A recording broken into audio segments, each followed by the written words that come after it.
Assalamualaikum warahmatullahi wabarakatuh. Halo teman-teman semua, perkenalkan kami dari kelompok 1 kelas 3C yang beranggotakan Fajar Muhammad Nugraha, Putri Ajeni Nur Aulia, Konita Hafijah, dan Salwa Astiani. Kami di sini akan menyampaikan pendidikan kesehatan tentang perawatan thalassemia. Adapun materi pertama yang akan kita bahas yaitu pengobatan thalassemia. Yang pertama, ada transfusi darah berulang. Penderita thalassemia perlu melakukan transfusi darah setiap beberapa minggu.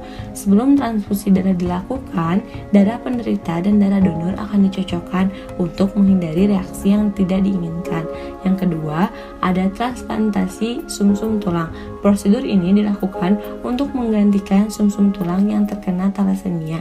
Sumsum tulang yang akan ditransplantasikan diambil dari pendonor yang sehat dan cocok untuk penderita agar sumsum tulang ini dapat menghasilkan sel darah yang normal. Yang ketiga, ada operasi pengangkatan limpa. Prosedur operasi pengangkatan limpa dilakukan jika organ limpa sudah sangat membesar karena pembesaran organ limpa akan memperparah anemia yang dialami oleh penderita. Yang keempat, ada terapi kelasi zat besi.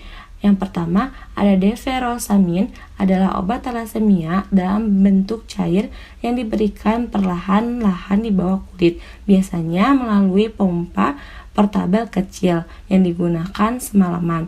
Efek samping dari obat ini adalah gangguan penglihatan dan pendengaran. Yang kedua, ada Deferasirox adalah pil yang diminum 1 kali sehari. Efek samping obat thalassemia ini adalah sakit kepala, mual atau perut tidak nyaman, muntah, diare, nyeri sendi, dan kelelahan. Selanjutnya yaitu ada asupan nutrisi pada penderita thalassemia. Yang pertama yaitu ada protein.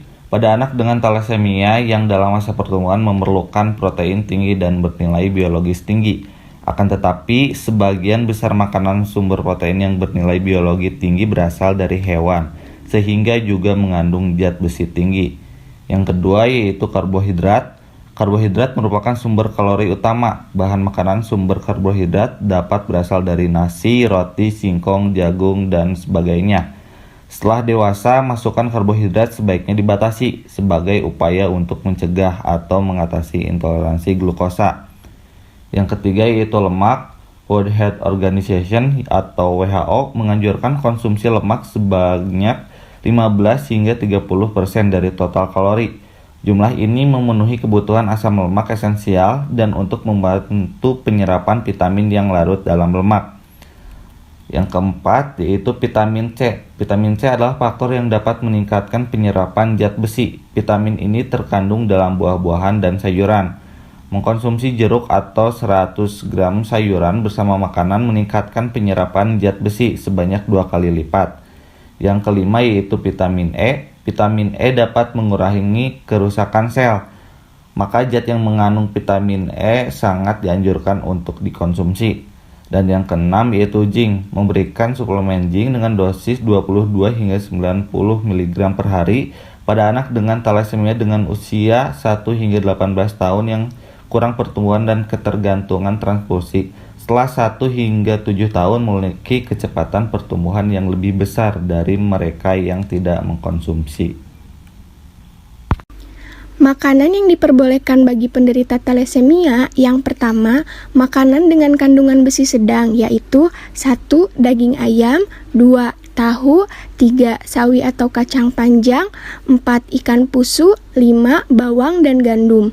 Yang kedua, makanan dengan kandungan besi rendah yaitu 1.